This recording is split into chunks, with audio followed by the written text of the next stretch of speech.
Hello guys, हमारे channel पर एक बार पुनः आपका हार्दिक हार्दिक स्वागत है।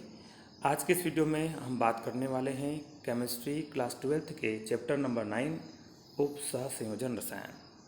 और जो इस बार इसके लिए जो ब्लूप्रिंट निर्धारित किया गया है वो इस प्रकार से है 1 + 1 + 2 + 2। इस तरह से इससे कुल 6 अंक के प्रश्न आएंगे और वो 4 प्रश्न आएंगे।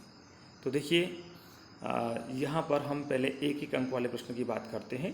तो सबसे पहला जो प्रश्न है वो यहाँ पर इस प्रकार से है,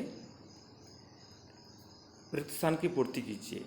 इसमें है उप सहसंयोजन यौगिकों के निर्माण में केंद्रीय परमाणु आयन को क्या कहा जाता है। तो इसमें कहेंगे इसको केंद्रीय परमाणु आयन के स्थान पर उसे यहाँ लिखेंगे हम केंद्रीय धातु आयन कहा जाता है। क्या कहा जाता है? केंद्रीय धातु आयन, जिसे CMI भी कहते हैं, सेंट्रल मेटल आयन। तो आपको यहाँ लिखना है केंद्रीय धातु आयन कहते हैं। इसके बाद नेक्स्ट क्वेश्चन हमारा है EDTA एक लिगेंड है। तो EDTA सीधे इसका आंसर लिखेंगे बहुदंतुर लिगेंड है। बहुदंतुर या षटदंतुर आप दोनों लिखते हैं। बहुदंतुर लिगेंड है, ऐसा आपको लिखना है। यह षटदंतुर जब द्विदंतुर, त्रिदंतुर, चतुर्दंतुर जो लिगेंड होते हैं ना, बहुदंतुर लिगेंड कहा जाता है। तो एक दंतुर लिगेंड होता है, उसके बाद जो भी लिगेंड आते हैं उन सबको सामूहिक रूप से बहुदंतुर लिगेंड कहा जाता है। तो EDTA एक षटदंतुर लिगेंड होता है, इसलिए इसे बहुदंतुर लिगेंड भी कहते हैं। और EDTA का फुल फॉर्म भी आपसे पूछ सकते हैं, तो इसे पता होना चाहिए। Ethylene diamine tetra acetato. क्या है? Ethylene diamine tetra acetato. इसी पर एक प्रश्न और बनता है, इस पर कितना आवेश होता है। तो इस पर -4 आवेश होता है, ये भी आपको बताना चाहिए। आगे की ओर चलते हैं। अगला प्रश्न हमारा इस तरह से है, उप सहसंयोजी यौगिकों का रंग संक्रमण के कारण होता है। तो आपको लिखना है DD संक्रमण के कारण होता है। इसे इलेक्ट्रॉन संक्रमण भी कहते हैं। DD संक्रमण के कारण होता है, आपको इस तरह से लिखना है। उसके बाद ज्यामिति समयोता संकुलों में पाई जाती है। तो इसे लिखेंगे द्विप्रतिस्थापी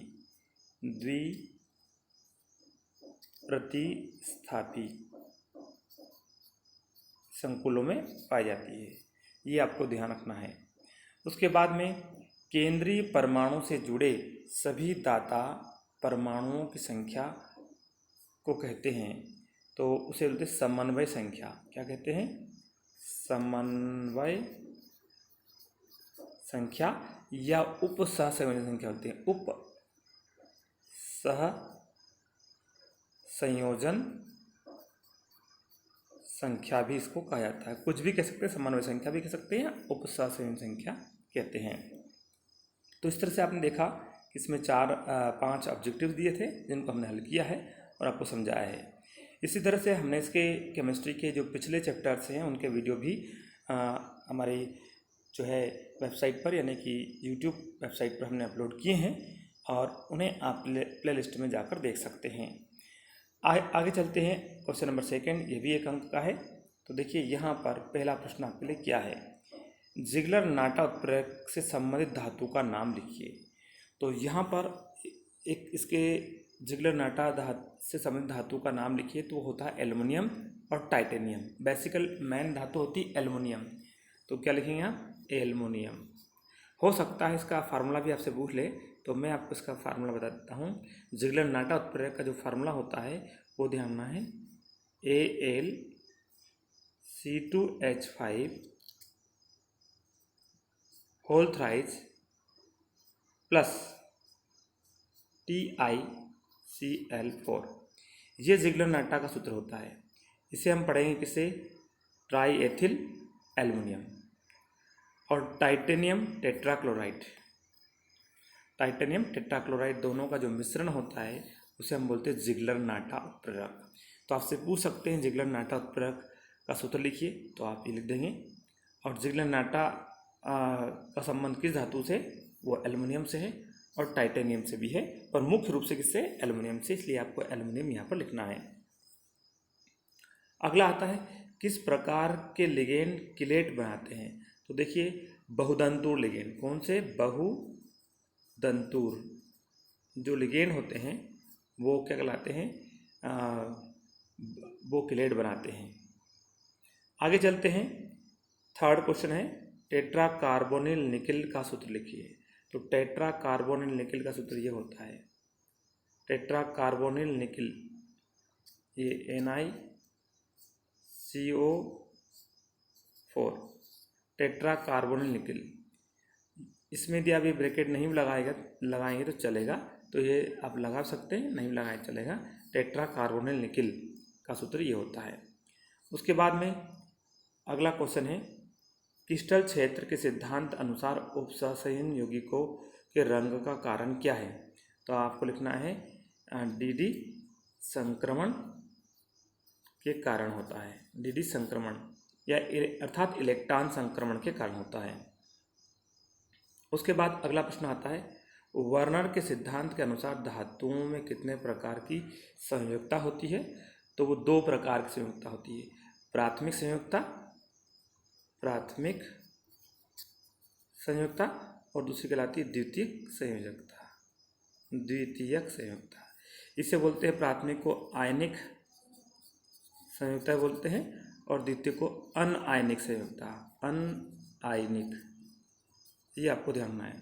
तो वर्नर के अनुसार धातुओं में 2 प्रकार की संयोजकता दर्शाती है, प्राथमिक संयोजकता और द्वितीयक संयोजकता। प्राथमिक संयोजकता आयनिक होती है, द्वितीयक संयोजकता अनायनिक होती है।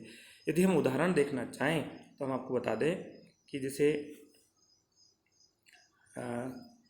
हेक्सामिन कोबाल्ट क्लोराइड, ये हम आपके सामने एक सूत्र लिखते हैं NH3(6Cl3).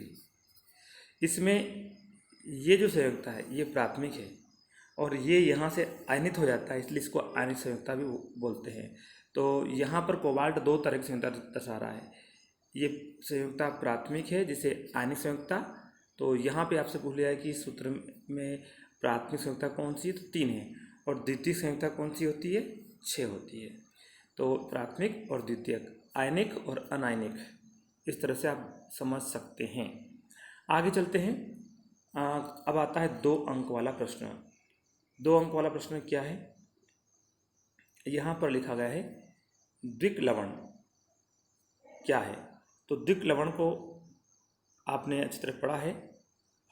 ऐसे उपसंयोजी यौगिक जो जल में घुलकर अपने समस्त आयनों का परीक्षण देते हैं उन्हें हम द्विक लवण कहते हैं। और उसके बाद में संकुल या संकर यौगिक, ऐसे उपसंयोजी यौगिक जो जल में घुलकर अपने समस्त आयनों का परीक्षण नहीं देते हैं उन्हें हम संकुल यौगिक या संकुल लवण कहते हैं। इस तरह से आपने पढ़ा है। आगे चलते हैं। द्विक लवण और संकुल लवण यौगिकों में अंतर, यदि आपने ऊपर वाले 2 प्रश्नों को ठीक से कर लिया है तो द्विक लवण और संकुल लवण में 2 अंतर आप बता सकते हैं। द्विक लवण अपने अवयवी घटकों में व्यक्त हो जाता है और संकुल लवण अपने अवयवी घटकों में व्यक्त नहीं होता है, आपको ये ध्यान रखना है। और इसके अतिरिक्त आप इनकी जो है जो उदाहरण भी आप इसमें दे सकते हैं। 2 अंतर आपको बेसिकली इसमें बताना है। आगे की ओर चलते हैं। अगला प्रश्न हमारा इस तरह से है केंद्रीय धातु आयन को परिभाषित कीजिए। केंद्रीय धातु आयन को परिभाषित कीजिए। तो देखिए उपसंयोजन क्षेत्र जो ये होता है, इसमें जो धातु आयन होता है उसे हम कहते हैं केंद्रीय धातु आयन कहते हैं। और केंद्रीय धातु आयन में हम ये लिखेंगे कि उपसंयोजन क्षेत्र का वह भाग जिसके साथ अन्य संलग्नी विभिन्न प्रकार के बंधों द्वारा, सहसंयोजी बंध या आयनिक बंध द्वारा जुड़े होते हैं, उन्हें उसको हम क्या कहते हैं, केंद्रीय धातु आयन कहते हैं। CMI से व्यक्त करते हैं। वैसे आपने परिभाषा पढ़ी है, यहाँ पे केवल मैं मौखिक रूप से समझा रहा हूँ। लिगेंड क्या है, अगला प्रश्न आता है लिगेंड क्या है, लिखिए। तो लिगेंड क्या होता है, ये उपसंयोजन क्षेत्र है। जैसे हमने लिख दिया हेक्सामिन कोबाल्ट क्लोराइड, तो यहाँ पर आप देख पा रहे हैं ये हेक्सामिन कोबाल्ट क्लोराइड। तो ये क्या है, लिगेंड है। तो केंद्रीय धातु आयन के साथ जुड़े हुए उदासीन अणु, धनात्मक आयन या ऋणात्मक आयन को हम क्या कहते हैं, लिगेंड कहते हैं। मोस्टली ये ऋणात्मक या उदासीन होता है। क्रिस्टल क्षेत्र की दो सीमाएं लिखिए, सिद्धांत की दो सीमाएं लिखिए। तो देखिए क्रिस्टल क्षेत्र की दो सीमाएं कौन सी है, हम आपको बता देते हैं। क्रिस्टल क्षेत्र की दो सीमाएं इस प्रकार से आप देख सकते हैं, यहाँ पर लिखी है। यह सिद्धांत धातु आयन की केवल डी कक्षकों पर ही विचार करता है। धातु आयन के कर लेना इसको, कि केवल डी कक्षकों पर ही विचार करता है। और दूसरा पॉइंट इसका ये है, लिगेंडों की आपेक्षिक शक्ति का स्पष्टीकरण नहीं करता। पहला ये, दूसरा ये। और तीसरा पॉइंट यदि आप लिखना चाहें तो धातु आयन तथा लिगेंडों के मध्य बंध पूर्ण रूप से आयनिक माना गया है। इस सिद्धांत के अनुसार जो धातु आयन और लिगेंड के मध्य जो बंध होता है वो पूर्ण रूप से आयनिक माना गया है। तो आगे चलिए, अगला प्रश्न हमारा क्या है। अगला प्रश्न इस प्रकार से है, निम्नलिखित उप सहसंयोजी यौगिकों के सूत्र लिखिए। Tetraammine diaqua cobalt third chloride. तो देखिए tetraammine diaqua cobalt third chloride का सूत्र इस प्रकार से होगा। तो यहाँ पर हम इसका सूत्र लिख देते हैं, tetraammine diaqua cobalt third chloride. तो यहाँ पर सबसे पहले CO और उसके बाद में NH3 और ये भी 4 बार है, ये टेट्रा और ये क्लोराइड। अब यहाँ पर इसकी वैलेंसी को हम एडजस्ट कर देते हैं, तो ये यहाँ पर जाएगा थर्ड। एक फिर से बता दूँ, ये थर्ड है।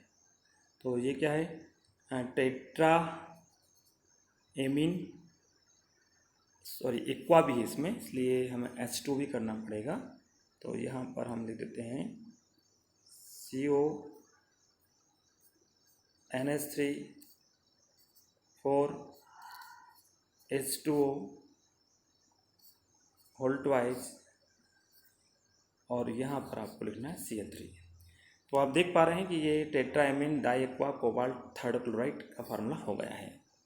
इसके बाद नेक्स्ट आपके सामने है पोटेशियम टेट्रा साइनिडो निकलेट। तो इसका फार्मूला इस तरह से होगा। पहले हम बाहर लिखेंगे पोटेशियम, उसके बाद ब्रैकेट के अंदर लिखेंगे निकिल, और ये ब्रैकेट में लिखेंगे CN, ये साइनिडो या साइनो बोलते हैं इसको, और ये टेट्रा है इसलिए टेट्रा। और उसके बाद में निकिल की वैलेंसी कितनी है, +2 है, और ये -4 है, तो ये हमारे पास आता है 2।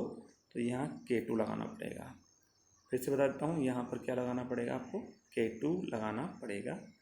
तो पूरा फार्मूला क्या होगा, पोटेशियम टेट्रा साइनिडो निकलेट, ये इसका फार्मूला रहेगा। उसके बाद में अगला आता है प्रभावी परमाणु संख्या क्या है। तो देखिए जब भी कोई संकुल यौगिक होता है, जैसे फॉर एग्जांपल मैं यहाँ पर आपको लिख दूँ K4 FeCN6 की बात मैं करूँ, तो इसमें ये केंद्र धातु आयन है। तो केंद्रीय धातु आयन के पास उपस्थित इलेक्ट्रॉन और इधर लिगेंड से प्राप्त इलेक्ट्रॉनों के योग को हम कहते हैं प्रभावी परमाणु संख्या कहते हैं। परिभाषा फिर से सुन लीजिए किस तरह से, उप संकुल यौगिक में, ये पूरा संकुल यौगिक है, संकुल यौगिक में केंद्रीय धातु आयन के पास उपस्थित इलेक्ट्रॉन और लिगेंड से प्राप्त इलेक्ट्रॉनों के योग को प्रभावी परमाणु संख्या कहते हैं। तो इसलिए इसका फुल फॉर्म होता है इफेक्टिव एटॉमिक नंबर। एक उदाहरण देकर स्पष्ट कीजिए, तो हम आपको दिखा देते हैं। अभी जो हमने उदाहरण लिखा है K4 FeCN6 इस तरह से है, और यहाँ पर K4 FeCN6 जो है 6 सॉरी, तो यहाँ पर इसमें ये जो 4 है ये -4 के रूप में यहाँ है, और ये -4 तभी है जब ये -6 और ये +2 है। यानी आपको यहाँ देखना है कि Fe कौन सी अवस्था में, +2 ऑक्सीकरण अवस्था में है। तो भाई देखिए Fe +2 ऑक्सीकरण अवस्था में, तो Fe का परमाणु क्रमांक कितना होता है 26, और 2 ऑक्सीकरण अवस्था में 2 इलेक्ट्रॉन ने त्यागे हैं। तो ये Fe के पास 26 है, लेकिन Fe आयन के पास कितने इलेक्ट्रॉन है, 26 ऋण 2, ये हो गए। अब Cn उसके साथ कितना जुड़ा हुआ, 6 बार, तो 6 दूनी 12, 6 साइनाइड लिगेंड से 12 इलेक्ट्रॉन लेता है। तो ये तो हो गए 24 + 12 = 36। तो K4 FeCN6 में Fe की प्रभावी परमाणु संख्या 36 होती है। इस तरह से आपने देखा कि इसके प्रश्नों को हमने विस्तार से हल करके आपको बताया है। वैसे तो इसके ऑब्जेक्टिव प्रश्न ही आपको उत्तर हमें बताना था, लेकिन हमने कुछ आपको इसके प्रश्नों का उत्तर की व्याख्या भी कर दी है, तो वो आपके लिए लाभकारी रहेगा। ज़रूर नहीं कि आपको हमने बताया उत्तर का भाव वही होना चाहिए। हमने आपको मौखिक बल को बताया है, लिखित रूप में आपको सिस्टमेटिक अरेंज करके उसको दिखाना है। खासकर मैं बड़े प्रश्नों की बात कर रहा हूँ, जैसे कि आपने इधर 2 अंक वाले प्रश्न देखे थे, उन्हें आपको पूरे स्पष्ट रूप से लिखना है। 1 नंबर के प्रश्नों में कोई दिक्कत नहीं है। चलिए, तो इस तरह से आपको ये बता दें कि ये तो हमने यहाँ पर इसमें जो दिए हैं, ज़रूर नहीं यही आए, ये मोस्ट प्रोबेबली यही है, लेकिन आपने बेसिक थ्योरी पढ़ी है तो इस पर आधारित अन्य ऑब्जेक्टिव बन सकते हैं। हमारे इस वीडियो को देखने के लिए बहुत बहुत धन्यवाद साथियों। जय हिंद, जय भारत।